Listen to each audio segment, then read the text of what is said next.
What's up, everybody? It's your favorite Secret Week's favorite nerd, and today we are looking at the Magic Square Seekers. And then we're going to compare this Starscream this Saturday. Be our first Legends comparison, but I think it's worthwhile to do. I'm actually kind of excited about it. That being said, it's all known to me from Robert D. I don't buy Legends. We're going to show the transformation of one, show them all in alt mode though, so don't worry, and get through this. But in order to get through it, we got to start with accessories. They come with an array of hands, 2 additional sets for each Seeker, a relaxed pose and a sort of fingers outstretched posing hand, as well as the 2 holding hands you saw in the opening footage. It comes with 3 sets of null rays, 2 for Starscream, 2 for Thundercracker, and 2 black ones for Skywarp, where it's more traditionally been a purple set. So you kind of got to see how you feel about that when we show them sort of all armored up. That's up to you. I'm not crazy about that choice myself. I'm guessing that this stuff was on the same sprue as these that went inside of the null rays in order to allow them to hinge out, which is something that I do like about this set, but I'm guessing that that was in order to put all of that on the same sprue, is my guess. I'm not sure, I'm just guessing. I'm throwing rocks in the wind. They'll peg in to his bicep using this hole here, but I gotta be honest with you, it's not the best tolerance. It's kind of a pain to get in there. So that's a bit of a bummer. And they'll plug in underneath the wings in jet mode. They all 3 have different head sculpts, which I'll show here in a second, but this is an additional one that's identical to the one that Starscream already has on in box. So there's Starscream's. That seems the same to me. There's Skywarp, so slightly different and my least favorite of the 3. And there's Thundercracker's, which is probably my favorite of the 3. You also get a little reflector, no paint on it, which is a bummer because it really would have looked nice with some paint on it. As a result, I don't think this is going to do the trick unless you paint it yourself. It's a nice idea, but it just kind of looks like, it almost looks like an adapter piece if you're not paying complete attention to it. It's just not the best done thing because it just doesn't look quite much like it's trying to unless you paint it yourself. And I understand why they didn't paint it. It's very tiny. But that being said, it still is what it is. And that will tab into the relaxed hand in a little peg. And I can't find another hand where it works, but it'll tab in right there. So you also get these 2 pieces which go to their Optimus so that you could have the Starscream underneath the Optimus helmet, which I guess that's where you could use the additional head as well. Like, you know, so you don't have to swap out. I don't know. I'm just not sure. But this goes to that if that's something you want to pull off. It's just red plastic sculpted well enough. Then you get the Coronation upgrade set as well. You get the gold helmet, completely painted gold. You get the 2 purple kind of shoulder pads, no paint on them at all. You get the cape, which is a soft good. It's like an elastic sort of material. And there is a flat wire throughout. People feel a way about this flat wire versus round wire and so on and so forth. I actually prefer the flat, but it's, I guess, personal preference in regards to you. I just feel like it's... I feel like it just works better generally. We could have a conversation about that at more length later on, but I'm not sure it's totally necessary. But these are the pieces. I'll show you how to put them on. So the shoulder pieces, God, man, I do not like the tolerance here for these null rays. But the shoulder pieces just slide down, and then this will sit inside of that space. But it's tight, man, and it's just not fully accounted for. Then the same goes for the other side. You have the cape, which kind of has to go underneath and latch on. There's a small hook right there. And this sort of has to come underneath, latch on, come around the other side, and latch on, and I will show you. I'll get back, but that's how you do it. It's just hard to do, especially behind the camera. And then lastly, the helmet just sits on top of his head, but once again, a bit of a tight fit, and the proportions of it look a little wonky. But there it is, and I mean, I don't know. I don't think it entirely works, to be honest. Like, I appreciate the effort. There's a couple things that are kind of working against it, which we're going to get into as we get into the review, but it's a cool idea, you know, and it's a thoughtful idea. I'm just not sure how effective it is. My big issue with this figure is that it looks a little sloppy. And as you manipulate it, stuff stays sloppy. You'll probably see what I mean as we go through it. So the head, decent enough head sculpt, but I'm not crazy about the face sculpt on it. I'm not crazy about the eyes, to be quite specific. The silver on the face looks good, and then the red on the eyes looks good. I'm just not crazy about the sculpt itself. The head is on a ball peg, so you can get up to there, down to there, and the swivel. Plus a little bit of confused dog look. These will move out of the way if you need to like just get the face in a certain spot and put them back. That's a nice little kind of bonus thing in my opinion. We have a waist swivel. We also have an ab crunch that'll get you 90 degrees over and a reverse ab crunch 90 degrees back. It's that same Magic Square plastic, which is to say like that chewy kind of plastic. All right, the shoulders. Ball pegs, they come out of the chest and into the shoulder. The tolerance gets that one out to 90 degrees. Let's see how this one does. This one does what most of this figure does, in my opinion, which is untransform stuff as you go to move it due to its own tolerances. So generally speaking, it would work fine, but it doesn't. Also, you spin around, no issues there. We have a bicep swivel. However, because of the null ray, you got to manipulate it a bit and then put it back. Once you put it back, it won't sit 100% right depending on the angle. Not the biggest deal in the world, just a little bit of a workaround. It makes it feel a little less polished when you have stuff like this working hand in hand with stuff like that. Like it's like the all of the parts kind of playing together. All right, we have a double hinged elbow that gets you almost the full run, pretty close. You have a wrist hinge up and down, and then a swivel where it pegs into the forearm. Deco wise, we do get this little bit of blue paint on the forearm to keep that clean, which I do prefer over the New Age that doesn't do that. We also get the kind of translucent with the silver paint and then the black paint inside of there. So all of that works well. We have T-jointed ball joints for hips. It gets you out to there and then forward and back to there. We have a thigh swivel. We have, it's a double hinge knee. I'm not sure how much of it you actually get out of the double hinge, but it is a double hinge knee. I like all the sculpt work and stuff down in there. Blue paint and this kind of silver paint on the lower legs, all looks good. Ankles, they will hinge out, plus a toe tilt down, and then a toe tilt up. So you basically get all of that, and then a rocker that's a little limited, but not the biggest deal in the world. And you get the black paint there.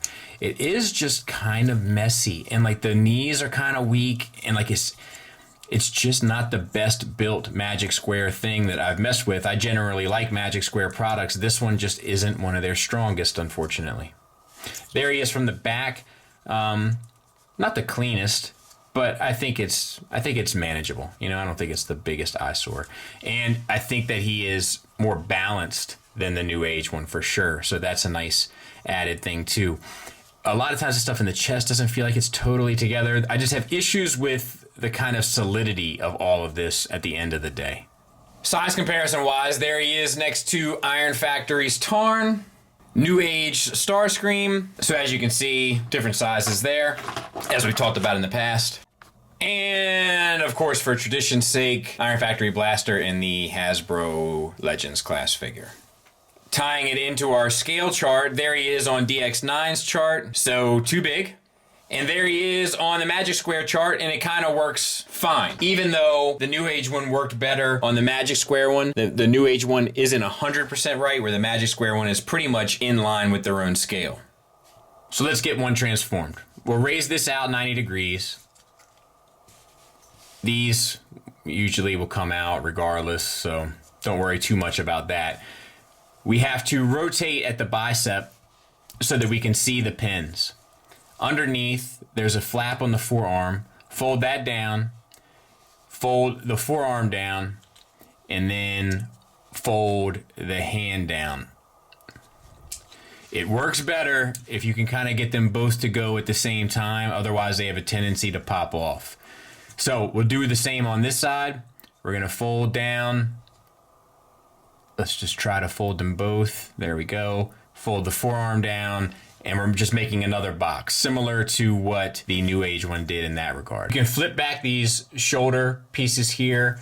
You can rotate the chest pieces so that they're in line with the shoulder. You know, while we're forming our box, we're just sort of making the box a little bit more solid. So let's flip this flap, so to speak, back as well. That one's already done on that side.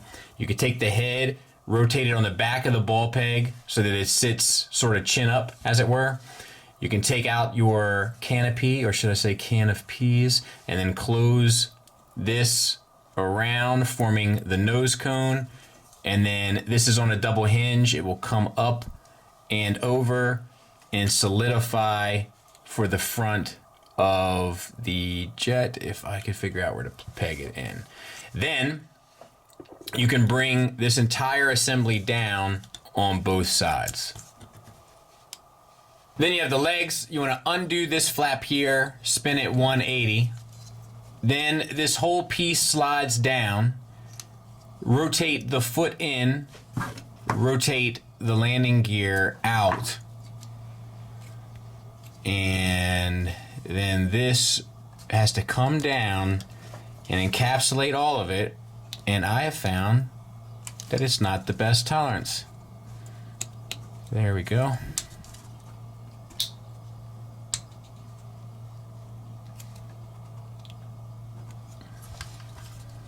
Not great, but there it is. Let's try that again. I'll see if I can show it any better. It's just not great. So you open this panel up, spin it 180. If you see this black piece here that's connected to the foot, you need to pull that down, and then you need to slide the thigh down, fold the foot up, bring the landing gear out without it sliding back in, which is not easy. And then this piece will come down and peg in.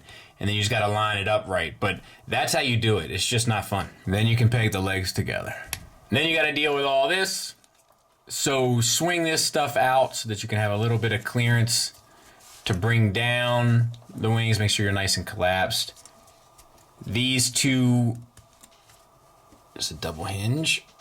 Sections here will peg in to the back of the thighs.